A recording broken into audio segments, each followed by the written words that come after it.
This is Bonjour Chai, the Quaran-seder Part Deux edition. I'm Avi Finegold in Montreal, and I'm here with Melissa Lantsman in Toronto, who is eagerly awaiting for the writ to drop. And representing the west of Canada is Ilana Zackon in Vancouver. We are your frozen chosen.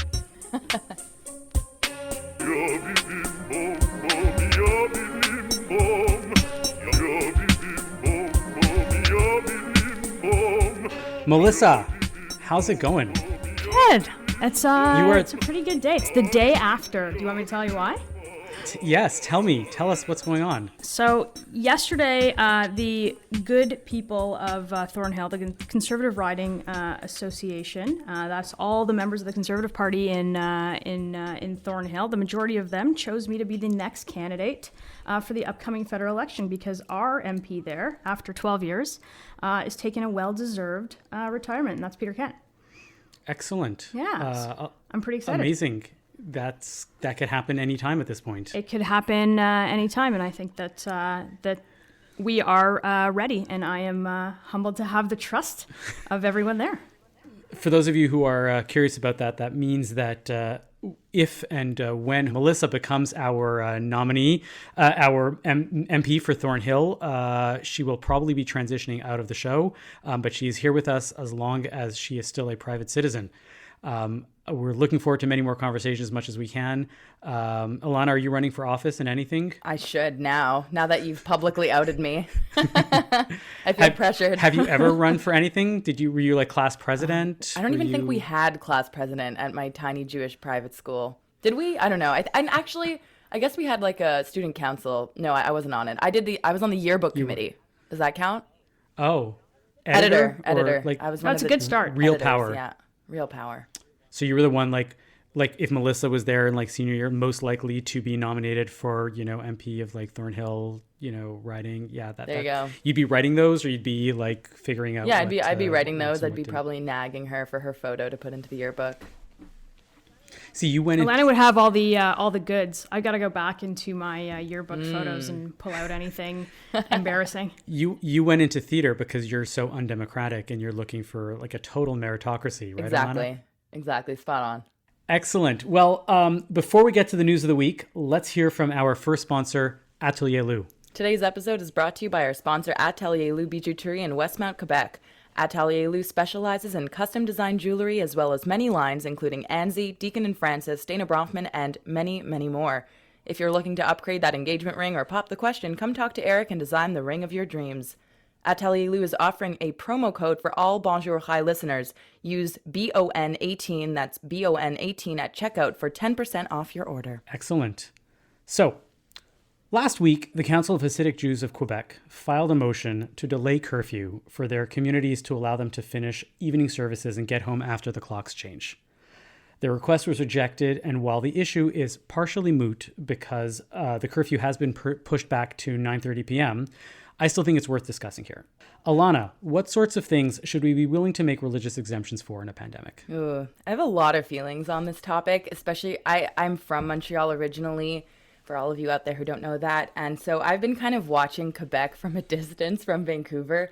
And for me, I think our health is the most important, number one. And I think it comes down to just non-discrimination, because what I've been noticing, to get a little political up here, is that it seems like there's been a lot of talk around exemptions for the majority population in Quebec and a lot less for the minorities. For example, we had all of our high holidays during COVID, and I didn't see any talk in government policy in Quebec to allow for Jews to congregate during those holidays. But then Christmas came up, and suddenly they talked about maybe changing the rules when Quebec was at its high of COVID cases, and I just couldn't believe it. It really enraged me, and I saw a lot of people talking about it online, not just Jewish people, but a lot of other minority groups and majority groups who were like, this is just unfair. So, I think, health and safety first, but also if we're going to change the rules, it shouldn't just be to one group of people. It should be for anyone celebrating any holiday. But, then it comes down to, is it really a good idea? Questionable. I don't know. What are your thoughts on it? Well, I'm just going to say it. We've got to decide in this country whether we deem religion an essential service, and it is. It's not a choice. It's not going to the restaurant. It's not going to buy a sweater at the Gap.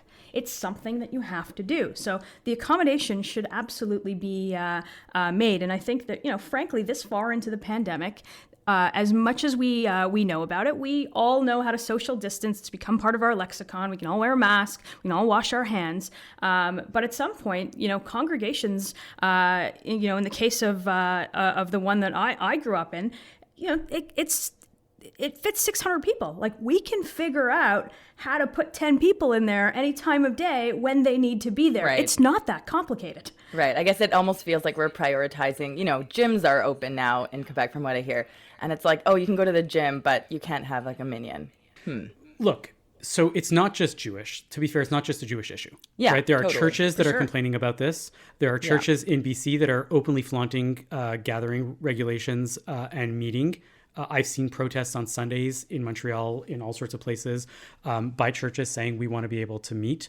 Right. So, what I'm worried about, and I'm very well aware of slippery slope arguments, but I have a hard time trying to ask myself, where is the government going to get the ability to adjudicate religious issues?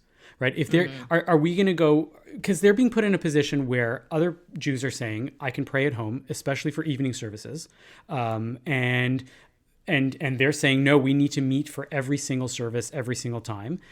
And at some point, the government shouldn't be in a position to say, this is allowed and this is not allowed. This is an appropriate use of religion and this is an inappropriate use of religion. Because then we're going to get into, this is an acceptable headscarf and this is not an acceptable headscarf.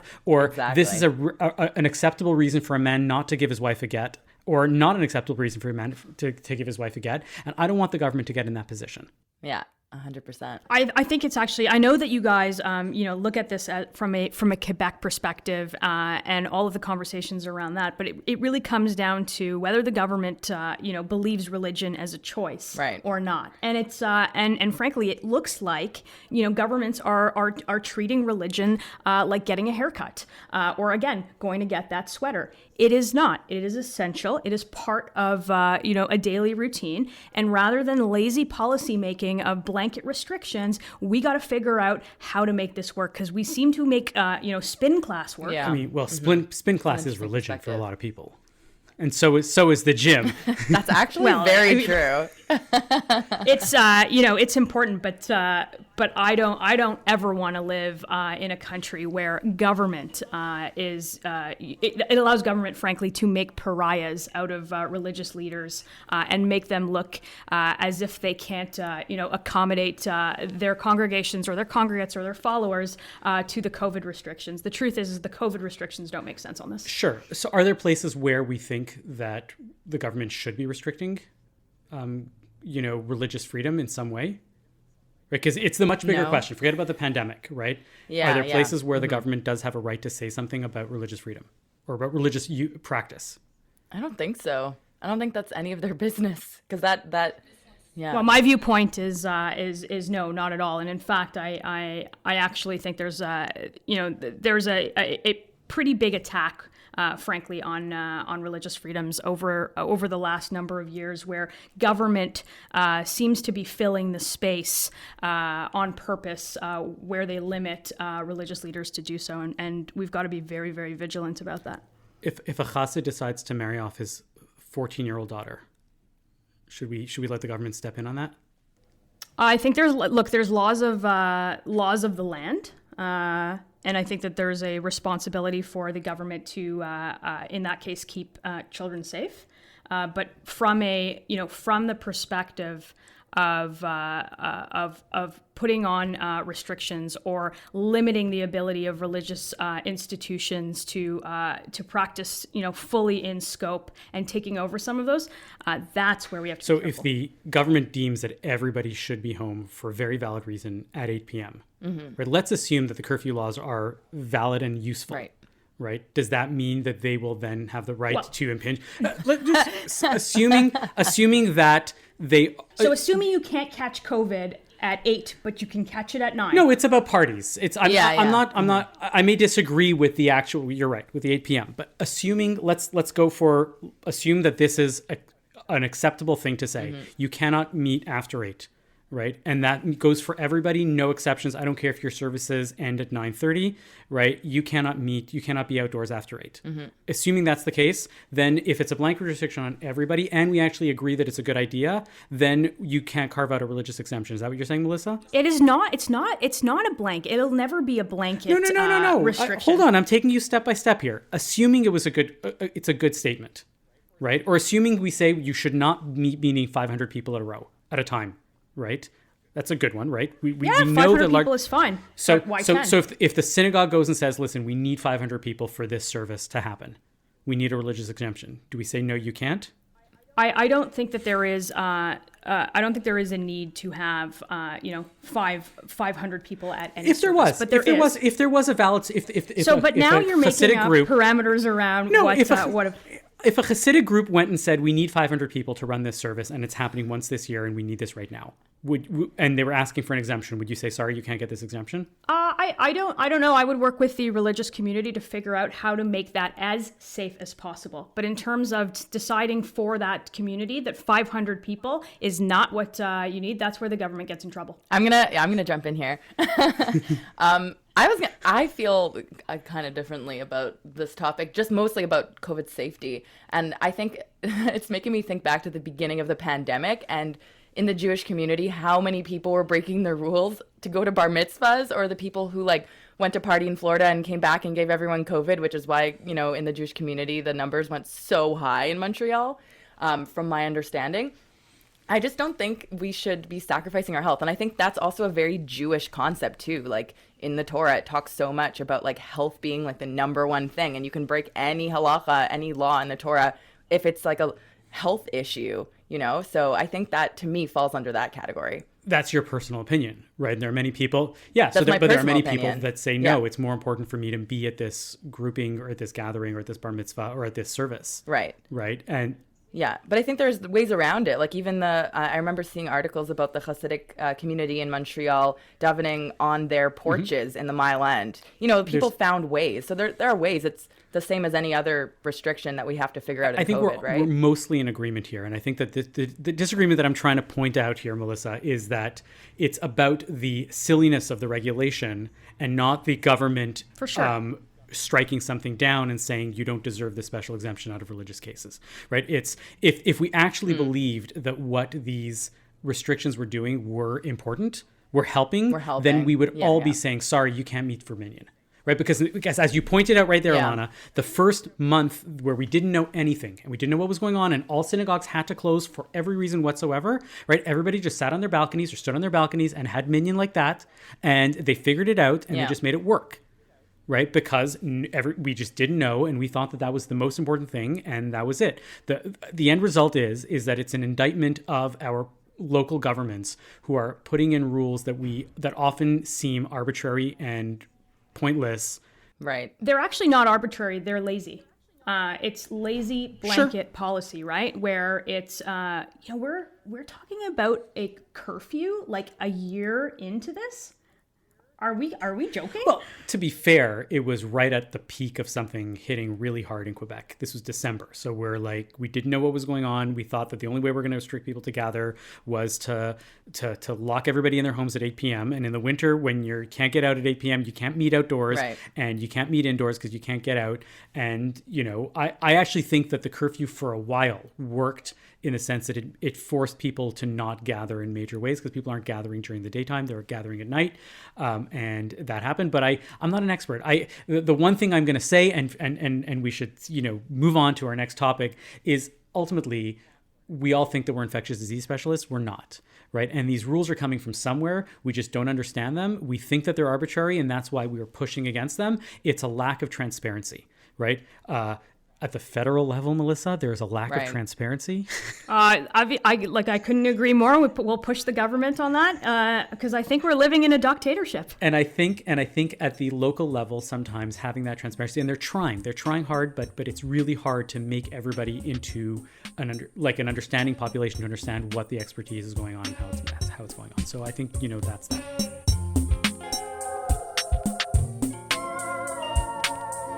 Let's move on to our next topic.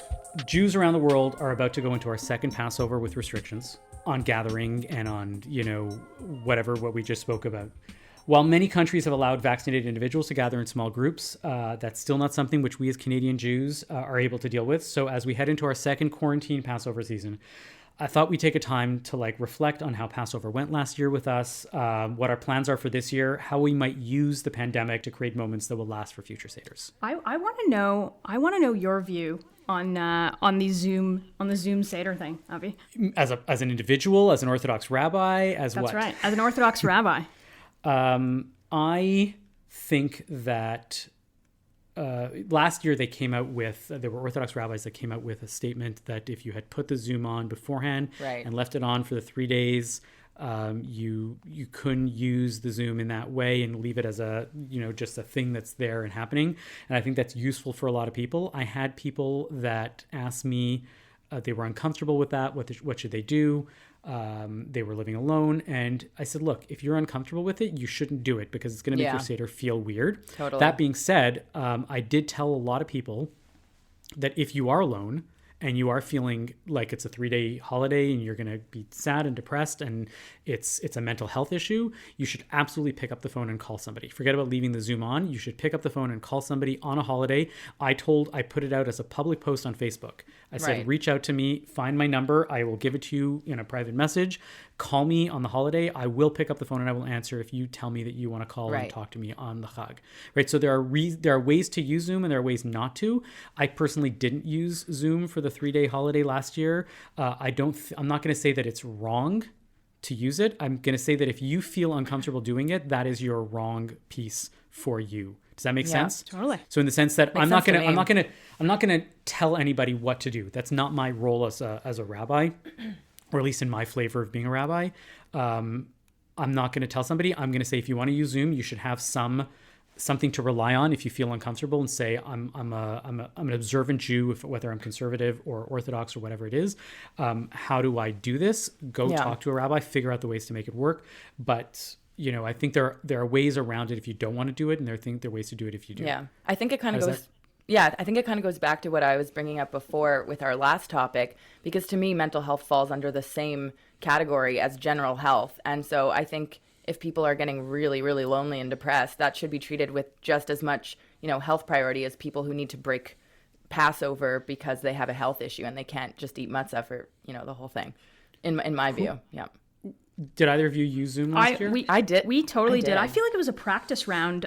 So I spent the good first part of the pandemic. All of those who are older in my family, who just all of a sudden got good at Zoom. I was talking to people's chins for 6 months, and I feel like now it's going to be an elaborate. Everybody's got their cool background. They've figured out how to light themselves with any kind of ring lights. The problem with my family is that everybody likes to talk at the same time, and that doesn't work on Zoom. So we had about a 22-minute Seder and we were done. Oh, wow. I did the whole shebang. We do the whole thing. So it was the full Seder on Zoom. It was really interesting. And it was kind of nice because at the time, I was living with my partner at the time. And so it was kind of nice to feel like it wasn't just a 2-person Seder, because Passover is my favorite holiday. And for me, a big part of it is just being with a large group of people. So it was kind of nice to have a few extra faces on the screen. And I kind of set it up in a way where we could see the whole table on our side and we could see their table. So it looked like we were all at the same table. It was very interesting. And something that really helped is in Vancouver, the local Chabad in my community had these Passover boxes. I don't know if you had that in Toronto or Montreal. So it was a buy donation Passover box where you can pick up everything you need for the Seder, the Seder plate, your meal. It came with a bunch of Haggadahs. It was really nice. So for me at the time when it was early COVID and I was freaking out and not really knowing what to do and I was stockpiling, I didn't really know how I was going to put together my first Seder because it was my first time being away from my family. So I didn't have to worry about that, which was really nice. Did any of you have an experience like that? I got to tell you, I'm in my late 30s and I had that dropped off on my porch because there was no way that I was going to be able to put that together by myself. So thanks, Mom. So I had another, my holy shit moment was when I realized that every year, we host Seders every year. I've cooked 2 Seders for for almost 15 years now. The past few years, we have the Shul Seder that my wife hosts, or, one of the two nights. So I didn't have to cook for that one. So that's made it easier. But I'm used to cooking 2 Seders and hosting, 10 to 15 to sometimes more people every time. And I was like, wait, what are we going to do? The downsize. Right? It's just us and the kids. And so we had to like all of a sudden scramble to like think about how we're going to keep our kids entertained, because they're supposed to be the focus, but they're not often the focus. And last year I felt like we sort of did it, but we didn't quite get it done. And so, we're like, that was sort of a practice round for this year, where like now we know our kids are a little bit older and we're going to be alone again, and we're going to have 3 kids, and we're going to have to figure out how to keep them entertained and make this story meaningful for them. So in that sense, it was like a total shift for me, because I didn't have to cook that much. I was like, I just can put a roast chicken on the table and like be done with it, and like whatever it is, or I don't know, I don't remember what I made, but like I'm already planning my next week's menus. But like that was the moving forward, was like, you know what? We always talk about how the fact that the kids are supposed to be at the center of this all. So I knew what I was doing with the Seder, but I realized that we didn't often think about just the kids. That's a really good point. And so that's my thing going forward, is even in 5 years from now, when we have again 15, 20 people, I want to be really thoughtful about where the kids fit in, as a real part, as opposed to say the Manishtana. And then everyone falls asleep. At least that's how it was in my family. By like midway through the Seder, it was like me and my cousins on the carpet sleeping. And that actually just made me think, I feel so bad for kids during the pandemic. I don't know what it's been like for you, Avi, with your kids, but like I think about pivotal life moments for me, and Passover was like the holiday I most look forward to when I was a kid. And I can't even imagine just doing it with like 3 people. And like, back then I wouldn't have used Zoom, but if I was, I feel like that would take away so much. So that's great that you're realizing like how are the ways that we can make it interesting for kids. We still did all the things that we normally would have done, and they get to like do those things and just have us as the audience, which was fun. Like we have this thing when it comes to the hail, like where some people like have the frogs at the 10 plagues and stuff like that. And one year I had this moment where I was at the grocery store doing the Passover shopping, and I passed by the marshmallows. And I was like, I'm packing up like 4 bags of mini marshmallows. And I didn't tell anybody. And I told my oldest kid, who was like 6 at the time. So she was just old enough to sort of get what I was doing. 5 minutes before I brought her into the kitchen, and I opened up these, and my wife didn't know, the guests didn't know, they had no idea what was about to happen. And we opened up the bags, and I said, as soon as everybody says Barad, and we get to the hail, you start throwing marshmallows in the air. And she lost it. She thought it was the coolest thing ever. And we do this every year now. And awesome. When they're guests, but this year it was like, we all knew that it was coming, but it didn't make it any less fun that this was happening. And so like you do it and you roll with it. And it meant that like they could be up for the whole thing all of a sudden. Right. That's awesome. So there's stuff like that. Are there downsides, we think, to putting the technology into the Seder?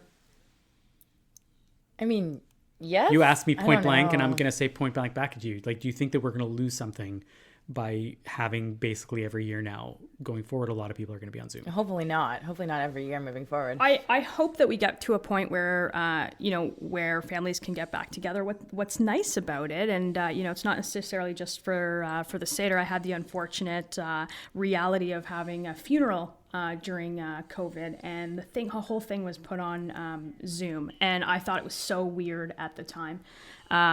But that was, we've got family all over the world that tuned in. Right. So that's the nice thing I have done weddings and funerals on Zoom over the past year, meaning I've officiated, and it's been interesting in the sense that especially in the early days when we can barely get 10 people, it meant that a lot more people. And I remember doing a funeral for the Right Honorable Justice Herbert Marks, who was a provincial justice minister, and then became a judge. And he would have had easily between 500 and 1,000 people at his funeral, and he deserved it. And and we had 10 people. We had him and his kids, and that was it. And we thought that we would have a memorial service that would be honored, at some point in the future, or several months in the future, and we still haven't had a chance to really get a real memorial service going, and that happens. So the good thing, you're right, is that people get to meet, attend, from much further away. I'm going to a Zoom wedding in Israel on Sunday that I would not have otherwise been able to go to. Mm-hmm.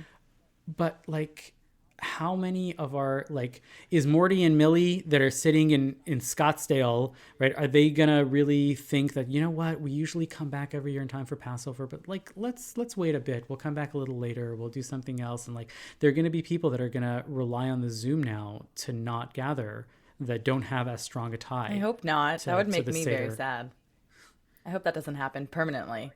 Or it engages people that don't have the ability to go sit around a Seder table, and we make this thing even bigger, and we reach more people. Sure. So what's your suggestion? Rather than just we're going to have a Zoom next to the Seder plate every year, how should we like make this creative? How do we move this into something that is actually useful and beautiful, instead of just saying this is a way for everybody to meet?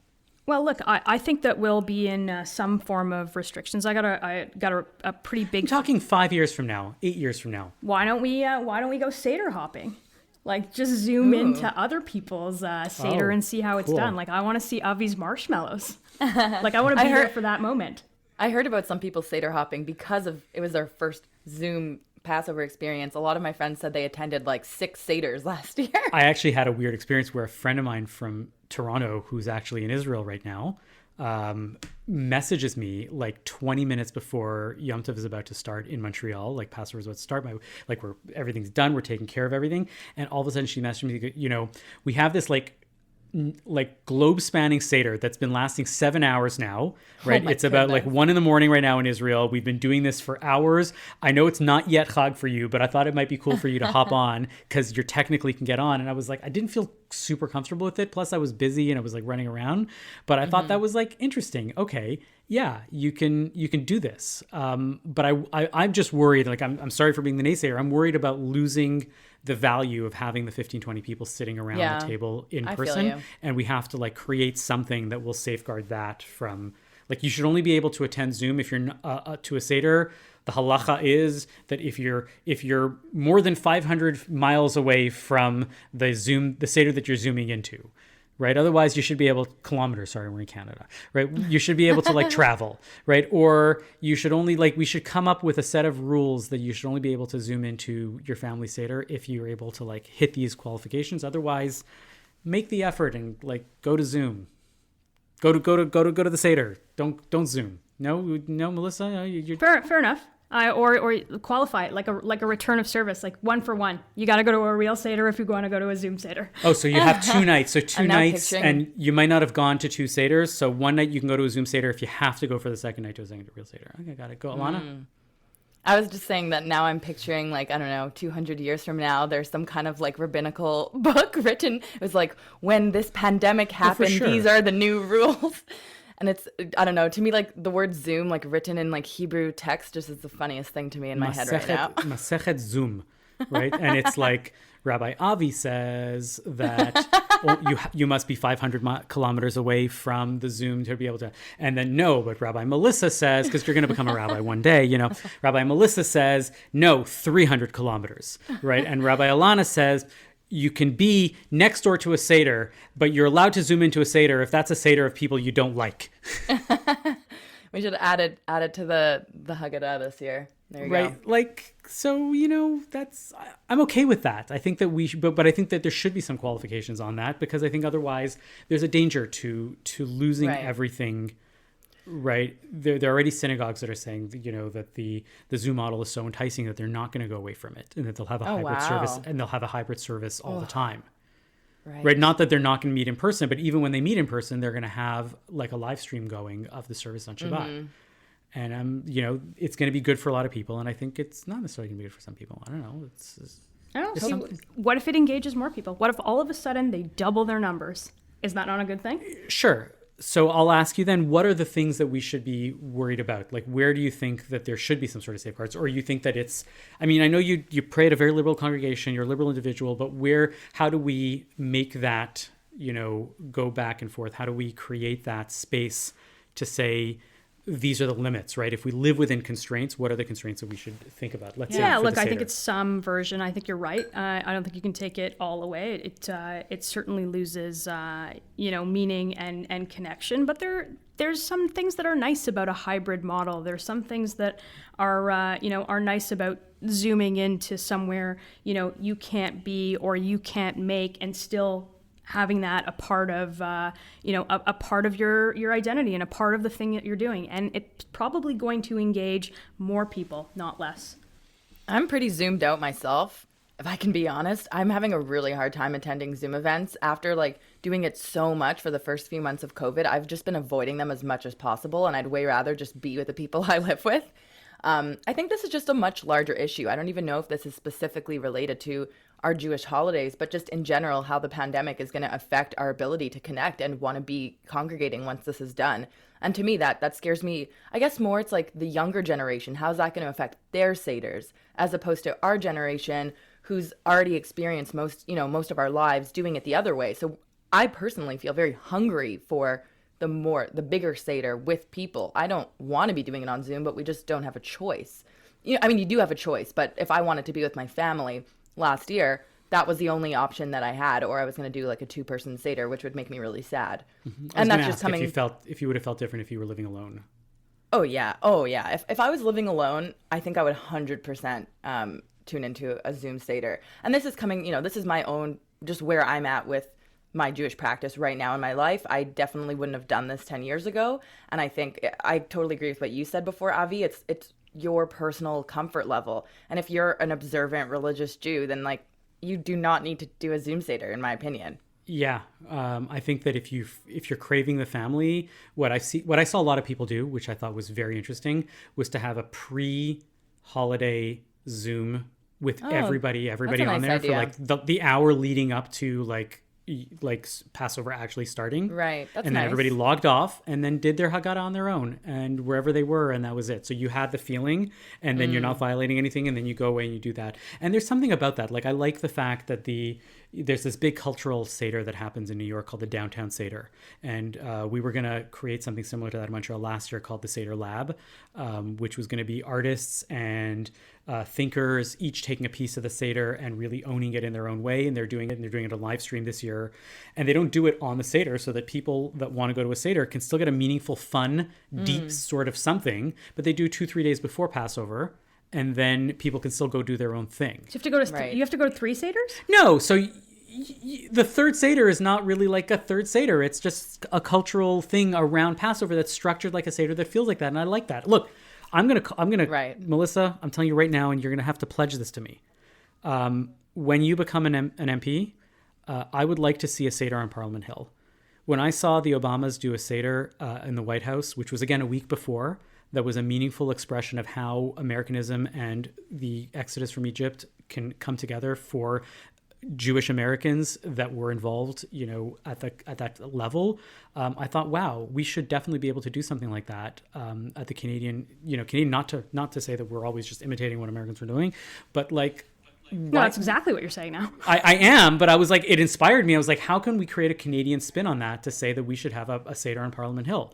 There's enough Jews. Yeah, I think that's that a cool there. idea. Okay. I think there is. I think the prime ministers in past have hosted something at their place, or leaders of the opposition. But I don't think I've heard. I don't think I've heard of a Seder at 24 Sussex. Let's look into it. That is my now answer as being the official candidate for 12 hours now. Avi, I'm going to look into that for you. Let's look into that. Excellent. So. Yeah, I think that there should be some sort of, we should have goalposts. We should have some sort of, figuring out what that means for us and not losing sight, as you say, Ilana, of of what we have that we really enjoy. Yeah. Which is the in-person gatherings and the beauty of that for the kids. And not to get... And us, yeah. Yeah, not to get too dark, but I think that for me, I remember last year thinking, as a Jewish people, we've been through so much worse than this, in the history of Jewish history, and we managed to keep the traditions alive up until this point. So clearly, I believe it will bounce back and we will find that community, if we could endure everything that we have, Does that make sense? Yeah. So before we move on, what are the non-Zoom things that you remember from last year's Seder? And what are the things you're looking most forward to doing this Seder? I made charoset for the first time last year. That was a highlight. Ooh. Yeah. Okay. I've never had to this kind of it kind of puts you out into the world. I've never had to cook a Seder. I've always just gone, like Toronto has this thing where you just go to Bubby's or you just go to mom's house and then you get to do your own when you're like 65. So I've never done a full one. So it was my first time. And you're doing it again next week? I haven't even looked forward to next week, but I mean, I have no other option. Otherwise, we're not eating. Message me. I will give you tips. I have made seders. I have helped people with their timetables for the week to like get to a seder. We will turn you. I want to see it in the comments. We will turn you into podcast. a balabusta. Perfect. And if you guys have anything to share, leave some comments. You guys can cook my seder. I'll make what you write. I'll make it work. That would be a good workshop, Avi. You should do a workshop. I have done. I do like for the how to. Sorry, go. Wow. Yeah, I've done what I call seder boot camp, and it's both that. the. I think I need to take that. Both the Haggadah part and the cooking and prepping The 3 prep. days before to like get your everything in order to deal with the seder. What about the in-depth house cleaning? Do you include that? So there, you don't have to. I mean, the people that clean for a month before and are like scrubbing the walls. I'm like, what did you have like chametz on your walls, right? That you had to worry about that? No, clean your house. Make sure that there's no, croissant left on your, night table and you're good. And clean the kitchen properly. Cleaning the kitchen, there's a lot of guides. There's so many guides online now for how to clean your kitchen for Passover. My favorite line came to me this morning. Somebody pointed out to me. They were like, if you clean it, you don't have to cover it. And if you cover it, you don't have to clean it. Makes sense to me. Right. So I think I've heard that before. Pick one or the other. I was like, oh, I like that. So it's a very succinct way of dealing with that. But definitely everybody should be able to learn how to host a seder, and it's not that difficult. So yeah, I've done boot camps and I should be doing them again in the future. I did one last week that was more about kids and the seder and stuff like that. I didn't get into the cooking part, but it's not that hard. Let's get cooking, people. I love it. Yeah. So that's what we're all looking forward to, is doing things, reminding ourselves, getting better for next week, and for like I said, I think the challenge is to find the thing that you did for the last year and this year and turn it into something you'll always remember, right? Like always do it that way so that you remember that we had 2 years of quarantine seders. That's about it. Now, before we move on to our nachas of the weeks, let's hear about our other sponsor this week, SecureAssure. SecureAssure is the leading dealer in TELUS by ADT Security in Canada. They will protect your home or business from coast to coast with rates as low as $27 a month for a complete security system with a camera. All installations are virtual. They send you an installation kit, and they have technicians on the phone and online to guide you through the process at your convenience, regardless of time zone. Use promo code CHAI to get a bonus offer at no extra charge. That is promo code CHAI when you contact them via their website at secureassure.ca. That's SECURASSURE.ca, or email them directly at info@secureassure.ca and use CHAI in the subject line. That's secureassure.ca and use promo code CHAI for a very special offer. Melissa, what's your nachas of the week? So I finally am seeing some light at the end of the tunnel. We started talking about COVID, and the vaccine rollout in this country has been really, really slow. But I read a story, and the 101-year-old war veteran is finally getting a jab. The Jewish war veteran who's at Sunnybrook in Toronto, and that is, that's the kind of story that you want to see. All of a sudden, you're giving people back some freedom, so that's good. Awesome. Ilana, what's your nachas of the week? My nachas is I just heard that Duolingo has added Yiddish. That's a new feature. I've personally never used Duolingo yet, but it feels like a good time to start. Sure. What about you? My nachas of the week goes all the way back to 1971 when a few Montrealers named Elon Drescher, Norbert Hornstein, and J. Lipa Roth wrote an article called A Montrealer Seder that was put out in a publication by one of the Hillel publications, as the Hillel student publications. This is back in 1971. It ended up being edited massively to be put into the Big Book of Jewish Humor. But if you are a Montrealer, it is one of the greatest and funniest things that I have ever heard. There are customs such as, on the eve of the Seder, the men of the household attend shul just like everyone else. However, right after the Shema of Mariv, they leave the synagogue and silently say the rest of the prayer on their way home. At home, one member of the family keeps watch at the window, right? And when they walk in, when the shulgoers come into view, the mother blows a special whistle, and all drop what they are doing, run to the door, and line up in single file. As the men approach the house, their final strides become long and graceful. They walk without lifting their shoes and swing their arms vigorously. They enter the house one by one and consecutively shake the hands of all those who await them. The last man to enter is the father. After going down the line, he leads the Seder party around the table 3 times and is then warmly surrounded by the rest of the party and is vigorously slapped on the back. The mother blows the whistle again. The party cheers. A matzah is dropped and the Seder is underway. Right, that's how you start the Seder. And then, of course, there is a very, very famous custom from the Montrealer Seder where the youngest child often goes, upon finding the afikomen, the child runs back to the table and whispers into his father's ear. The father then jumps to his feet, raises his hands skyward, and simultaneously shouts, "A goal! A goal!" The rest of the males then rise with their arms raised and respond, "Hallo, Habs! Away! Away!" And it goes on like this, and it's really it's a masterstroke of comedy writing for the era of the 70s when That's hilarious. Les Habitants were actually winning Elijah Cups, and but I encourage everybody to read it. We'll put a link to it in the show notes, and go check it out and create your own customs for your own Seder. Now, before we go, let's hear what Bubby Golda has to say. There are lots of things going on in the news in all of Canada for all of the Jews. You might need some help to digest the press. Here's what Bubby Golda says.